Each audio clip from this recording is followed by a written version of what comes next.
तो दोस्तों आज है संडे और हम न्यूज़ लेके आए हैं पूरी वीकली न्यूज़। हर हफ्ते हम इसी तरह से संडे को वीडियो बनाते हैं जिसमें हम पूरी वीकली न्यूज़ का अपडेट देते हैं। तो आज की पहली न्यूज़ है गवर्नमेंट की पीएलआई स्कीम से रिलेटेड। तो गवर्नमेंट ने पिछले साल अप्रैल महीने में 5G का पीएलआई स्कीम निकाली थी।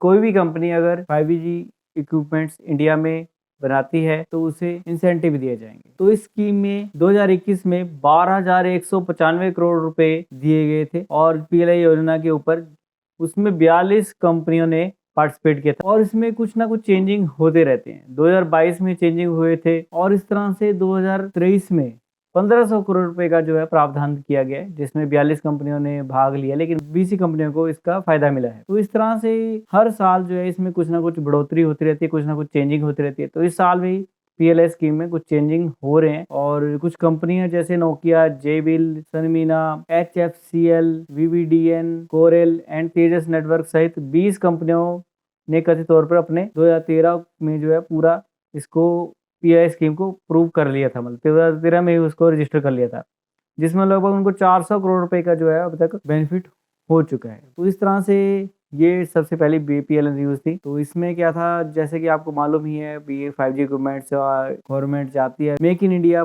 चाहती है और खुद की टेक्नोलॉजी हम बनाएं, इसलिए पीएलआई स्कीम दी जाती है। आपको मालूम होगा पीएलआई स्कीम के बारे में। पीएलआई का मतलब है प्रोडक्ट लिंक इंसेंटिव, नहीं मालूम तो हमने बता दिया। अगली जो न्यूज़ है वो है जियो से रिलेटेड।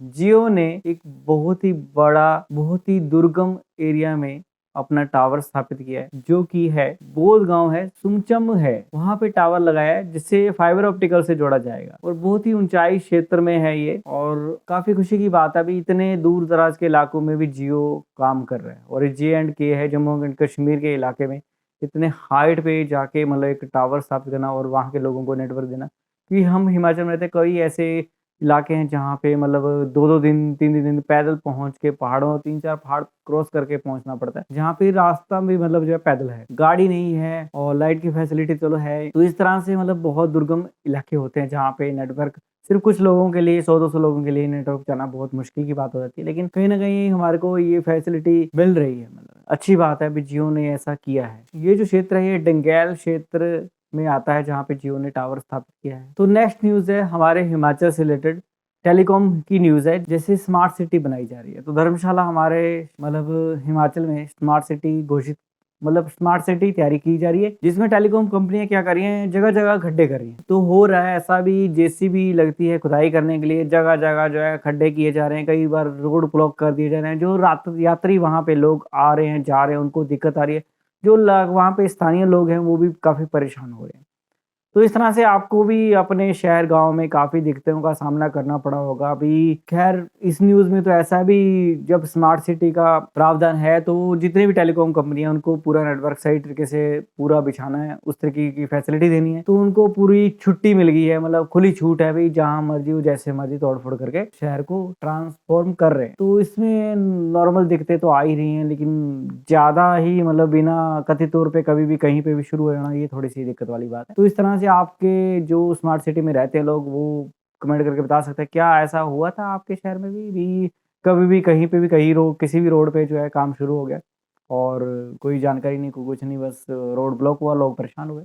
और इसमें कुछ दिक्कतें ऐसी भी आ रही है भाई, जो उसका मक होता है, जो गंध है, वो वहीं पे छोड़ के जा रहे हैं। कहीं ना कहीं ये गलत बात है यार, ऐसा तो नहीं होना चाहिए। तो अगली न्यूज़ है एयरटेल और नोकिया से रिलेटेड। तो नोकिया को भारतीय एयरटेल से पूरे देश में multi terabyte optical transport network deal मिली है, जिसमें उन्होंने पूरे ही लॉन्ग डिस्टेंस में मेजर सिटीज को आपस में जोड़ना है और जिसमें नोकिया के स्विचेस जो हैं, ये मॉडल नंबर इन्होंने बताया है 1830 PSS X OTN स्विच, मतलब कि ये गीगाबिट स्विच है जिसमें 10 Gbps के पोर्ट होंगे, 10 Gbps फाइबर ऑप्टिकल ट्रांसमिशन होगी, बैंडविड्थ होगी। तो इसमें मल्टीपल पोर्ट्स हैं, तो 8 वाला होता है, 12 वाला, 24 वाला। तो इस तरह से आप देख सकते हैं स्विच होते हैं, रैक होते हैं बहुत बड़े बड़े, जिनमें मल्टीपल पोर्ट्स होते हैं फाइबर ऑप्टिकल के, जिसमें मतलब एक होलसेल सर्विस टाइप है, मतलब एक जहाँ से मल्टीपल नेटवर्क क्रिएट किए जाते हैं। तो इस तरह से कुछ मतलब इसका पूरे इंडिया में आपस में जोड़ने के लिए एयरटेल यूज़ कर रहा है।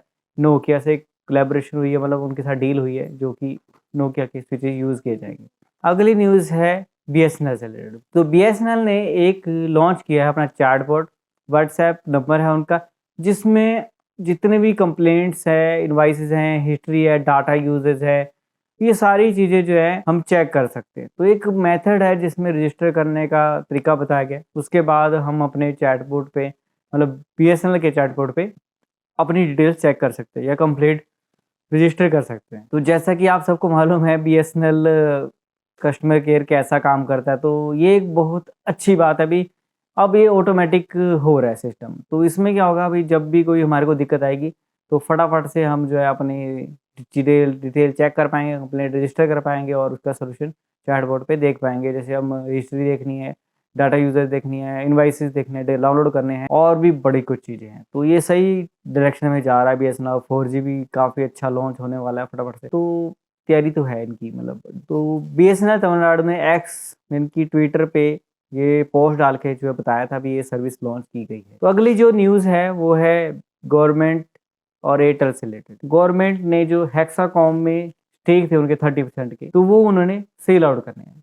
तो एयरटेल क्या कर रहा है, जो एयरटेल भारतीय हेक्सकॉम कंपनी है जो कि कुछ सिटीज में काम करती है, जैसे कि नॉर्थ ईस्ट में, राजस्थान में। तो ये गवर्नमेंट के साथ इनका कोलेब्रेशन है। टेलीकम्युनिकेशन कंसल्टेंट्स इंडिया लिमिटेड है और जिसमें उनका 30% उसमें होल्ड है। जैसे ही एयरटेल इसका आईपीओ निकाल रही है तो उसके बाद क्या होगा भी, अच्छा एग्जिट मिलेगा गवर्नमेंट को, जो कि अपने स्टेक बेच देगी। तो गवर्नमेंट और प्राइवेट कंपनी आपस में जुड़ के काफ़ी अच्छी जो है, इस तरह से गवर्नमेंट भी पैसा कमा सकती है और ये सही चीज़ है। कुछ चीज़ें जैसे बीएसएनएल का हाल आप देख सकते हैं, अभी गवर्नमेंट चला रही तो क्या हुआ। और अगर गवर्नमेंट अगर इसी तरह से अगर बड़ी-बड़ी कंपनीज़ में जैसे एयरटेल, जियो में या कहीं कोलैबोरेशन करती है या उनके साथ इस तरह से स्टिक रहते हैं, तो ये ग्रोथ में बहुत अच्छी बात है, मतलब।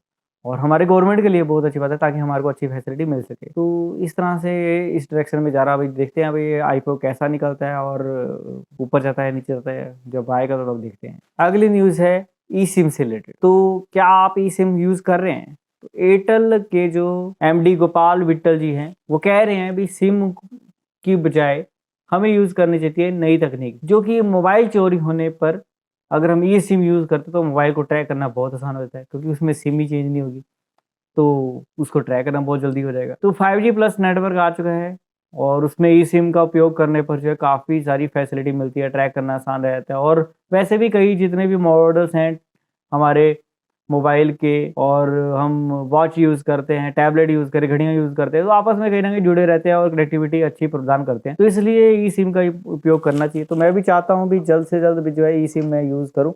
देखते हैं अब कैसे अप्लाई करें। मेरा फ़ोन ई सिम सपोर्टेड है नहीं है। क्या आपका फ़ोन ई सिम सपोर्टेड है? तो मेरे हिसाब से अगर ई सिम होगा और कहीं हमारा मोबाइल गुम जाता तो कोई उसको यूज़ ही नहीं कर पाएगा, क्योंकि सिम तो हमने उसमें डाल के रखी है। डाली नहीं है लेकिन फिर भी उसमें है इनबिल्ट। तो ये बहुत अच्छी चीज़ है, मतलब सिक्योरिटी पर्पज़ से। तो सिक्योरिटी के मामले में काफ़ी अच्छी टेक्नोलॉजी है ई सिम, तो यूज़ करनी चाहिए। इसका कोई ड्रॉबैक है या लूप होल है तो आप मुझे बताइए, ज़रूर कमेंट करके बताइए। अगली न्यूज़ है हमारे सैटकॉम इंडिया से रिलेटेड। तो बहुत ही बड़ी खबर है भी, सारा सिस्टम तैयार हो चुका है। मतलब जितने भी कंपनीज ने अपने आवेदन देने थे वो दे चुकी है। जो सितंबर में जो पीडी वाघेला का समाप्त हो गया था, मतलब वो इसके चेयरपर्सन थे, तो उनका पद जो है खाली हो गया एक और 2 के बाद। तो जैसे ही वहां पे कोई उस पोस्ट में आ जाएगा, जैसे ट्राई ने बताया मीनाक्षी गुप्ता जी जो है वो उसको ज्वाइन करने वाले हैं। जैसे वो कार्यभार संभालती है तो जो इस सेटकॉम की जो बिडिंग है या जो भी उनके प्राइजेस रहने वाले हैं या कैसे जो है सबको लाइसेंस मिलेगा, तो ये अप्रूव हो जाएगा। तो इससे होगा क्या, हमारे इंडिया में जैसे वन वेब जैसी कंपनी भी न्यूज़ आएगी, तो वो जल्द ही हमारे इंडिया में एक सैटेलाइट इंटरनेट प्रोवाइड कराएगी सभी को, आम कंज्यूमर को भी और एक कमर्शलाइजेशन इंडस्ट्रियल बेस भी। तो इस तरह से बहुत अच्छी खबर है। अभी अभी बस कुछ ही दिनों में ये हमारे को खबर मिलने वाली है। अभी प्रॉपर्ली जो है स्पेक्ट्रम अलॉट किया गया है और क्या उसकी बिडिंग है और कौन-कौन सी कंपनी उसमें पार्टिसिपेट कर रही है और किन-किन को लाइसेंस मिला है और कैसे-कैसे जो है प्लान्स आने वाले हैं और हमारे को सब कुछ मिलेगा। जैसे 5G लॉन्च हुआ था वैसे ही जो अब ये लॉन्च होने वाला है सैटेलाइट इंटरनेट। तो कुछ ऐसे एरिया हैं जहाँ पे बहुत ही अच्छा इंटरनेट आएगा। तो देखते हैं अब कैसे कब लॉन्च होता है, इंतज़ार करते हैं। तो नेक्स्ट न्यूज़ है वीवो के मनी लॉन्ड्रिंग केस से रिलेटेड। तो इसमें क्या था, वीवो की कंपनी में पाया गया था, यहाँ पे जब रेड मारी गई थी तो उसमें पाया गया था भी कंपनी के कुछ ऐसे ट्रांजैक्शंस हैं जो कि डायरेक्टली बिना किसी हिसाब के जो है कुछ उनको लगा संदिग्ध हैं, और तो जिसमें कुछ 4 लोगों को उन्होंने मतलब हिरासत में लिया हुआ है, कस्टडी में, या उनके ऊपर निगरानी रखी हुई है। तो वो जो 4 लोग हैं वो अभी और कुछ दिन जो है हिरासत में या निगरानी में रहने वाले हैं, जिसमें उन्होंने भांडा फोड़ा था मनी लॉन्ड्रिंग का, जब चीनी नागरिकों और कई भारतीय कंपनी में आपस में जुड़े हुए थे इस मनी लॉन्ड्रिंग के केस में। गिरफ्तार किए गए 4 लोगों को जो है लावा इंटरनेशनल के प्रबंध निदेशक हरिओम राणा, चीनी नागरिक गुआवेन उर्फ एंड्रयू क्वांग, और चार्टर्ड अकाउंटेंट नितिन गर्ग और राजन मलिक भी जो है इसमें शामिल थे। पिछले साल जुलाई में कंपनी के पास जो है छापा मारा गया था। दावा किया गया था चीनी नागरिक और भारतीय इसमें जुड़े हुए हैं मनी लॉन्ड्रिंग के केस में। और ईडी ने बताया भी भारत के जो कर भुगतान से बचने के लिए वीवो ने 62,476 करोड़ का जो है भारी रकम का अवैध रूप से चीन में ट्रांसफर किया था। तो ये बहुत बड़ी रकम थी जिसमें अवैध रूप से जो है उन्होंने ट्रांसफर किया था, और 7 दिसंबर तक जो है उनकी हिरासत बढ़ा दी गई है। तो देखते हैं, अब हिरासत तो चल रही है, अब केस तो कहीं ना कहीं बना ही है, तो अब वो फंसेंगे तो सही अगर गलत काम हुआ। तो इस तरह से वीवो के न्यूज़ थी जिसमें उन्होंने मनी लॉन्ड्रिंग के केस में जो है अब जो लोग पकड़े गए हैं उनकी न्यायिक हिरासत जो है बढ़ा दी गई है 7 दिसंबर तक। तो इस तरह से ये न्यूज़ थी। तो अगली न्यूज़ है वोडाफोन आइडिया से रिलेटेड। तो वोडाफोन आइडिया जब गवर्नमेंट से कुछ ना कुछ टाई अप करती है, तो उन्होंने एक टाई अप किया था जिसमें उनको नए सब्सक्राइबर लेने में काफ़ी मदद मिली। तो ये भी गवर्नमेंट की स्कीम्स में काफ़ी सही फ़ायदा मिल जाता है इन कंपनी को। तो इसमें क्या था, जैसे राजस्थान में जितनी भी लेडीज़ थी उनको, लेडीज़ को जो है फ्री में फ़ोन, स्मार्टफ़ोन और सिम दी गई थी। तो स्मार्टफ़ोन दिया गया था, उसमें सिम भी दी जाएगी। वीआई और बीएसएनएल इसमें जो है पार्टिसिपेट कर रहे थे। तो इसमें टॉप कंटेंडर थे वैसे एयरटेल और जियो। तो लेकिन कहीं न कहीं बीएसएनएल और वोडाफोन आइडिया को फ़ायदा मिला, और जो कि उनको जो स्मार्टफ़ोन के साथ जो कनेक्टिविटी सिम थी वो इनकी दी गई। तो इसमें वैसे यूज़ इसलिए किया जाता ताकि उसमें बढ़ाई जाए, वोटर्स बढ़ाए जाएँ, इलेक्शन को अच्छे तरीके से वहाँ पे सभी को प्रोत्साहन करके जो है फ़ोन दिए जाएँ, उनसे वोटिंग करवाई जाए। तो इसमें तो गवर्नमेंट ने स्कीम बढ़ा दी है, जैसे 2.5 मिलियन का ही था वो प्रावधान, अब 10 मिलियन का जो है प्रावधान बनाया गया है। अब इतने जो है नई सिमें बिकेंगी इनकी, और उनके ज़्यादा सब्सक्राइबर इनको अब मिलेंगे। वहाँ से गवर्नमेंट स्कीम से ही जो है फ्री में ही इनको, मतलब जो फ्री में क्या, मतलब कुछ ना कुछ इन्वेस्टमेंट तो रहती है कि मतलब कहीं नए सब्सक्राइबर मिल जाएँगे। खैर रिचार्ज तो बाद में कराना ही पड़ता है ना सिम लेने के बाद। तो इस तरह से गवर्नमेंट स्कीम से भी जो है टेलीकॉम के जो ऑपरेटर हैं उनको नए सब्सक्राइबर मिल जाते हैं। तो अगली न्यूज़ है डी से रिलेटेड। ट्राई ने नई ऐप जो बनाई हुई थी जिसमें डी सर्विसेज एक्टिवेट की जाती थी, तो उसमें काफ़ी सारे बग थे। उसको एक्टिवेट करने के बावजूद भी काफ़ी सारी कॉल्स और इस तरह के मैसेजेस आते थे।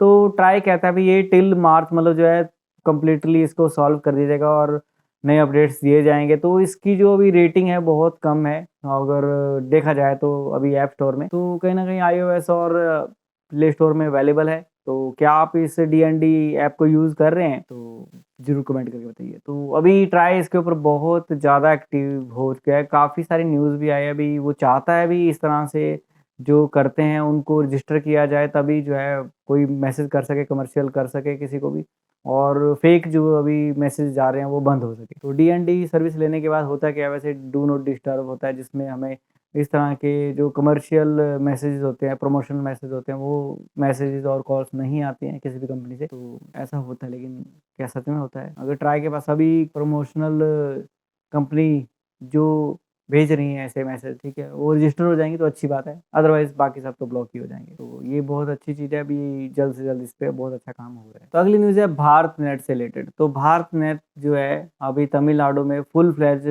उनको अप्रूवल मिल गई है, और वहाँ पे अब भारत नेट के सभी गाँव में जो है पहुँचाया जाएगा, क्योंकि बीएसएनएल फाइबर जो है तमिलनाडु के हर गाँव में आपको मिल जाएगा।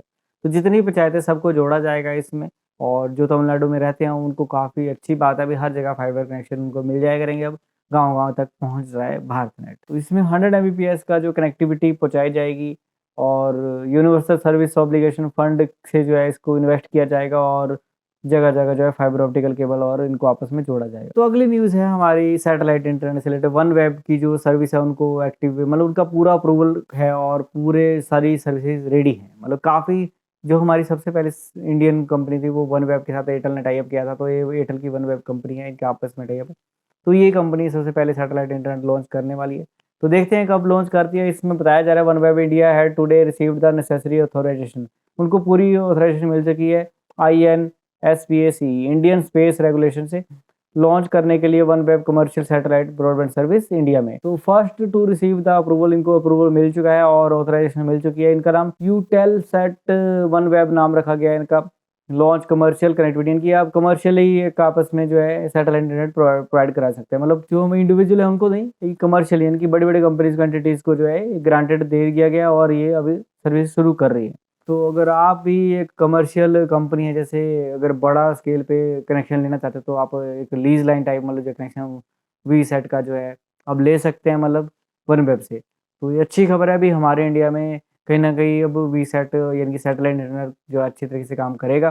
फिलहाल अभी कमर्शियल है, फ्यूचर में अभी इंडिविजुअल भी आ जाएगा। नेक्स्ट न्यूज़ है जियो क्लाउड लैपटॉप से रिलेटेड। अभी जो प्राइसिंग आ रही है वो 18,000 के आसपास है। होता क्या है, क्लाउड जो है कंप्यूटर में क्या होगा, अभी एक लैपटॉप है जो कि जैसे HP क्रोमबुक या गूगल HP का क्रोमबुक है, वैसे एक जियो एक लैपटॉप लॉन्च करेगा जिसमें क्लाउड कंप्यूटिंग से जो है और हमें एक ऐसा सर्वर मिल जाएगा जो एक हाई क्वालिटी का होगा। तो जैसे क्लाउड सर्विसेज होती है, जैसे हम होस्टिंग लेते हैं, तो वैसे ही एक अब हम एक पीसी को हम रिमोटली यूज़ करेंगे। तो जैसे 5G कनेक्टिविटी आ चुकी है तो अभी क्रोमबुक वैसे ऐसे कनेक्टिविटी वाईफाई या सिम से जुड़ा होगा, जिसमें होगा कि अभी हम अगर कोई हैवी टास्क करना चाहते हैं तो हम सर्वर खरीदेंगे उनका, और जिसमें मंथली बेस पे सब्सक्रिप्शन लेना पड़ेगा हमारे को। और सब्सक्रिप्शन के हिसाब से प्लान्स हो गए उनकी, कितना हाई प्रोसेसर हम यूज़ करना चाहते हैं, कितनी रैम हम यूज़ करना चाहते हैं, कैसा ग्राफिक कार्ड वाला कंप्यूटर हम यूज़ करना चाहते हैं, तो वो हम यूज़ करेंगे अपने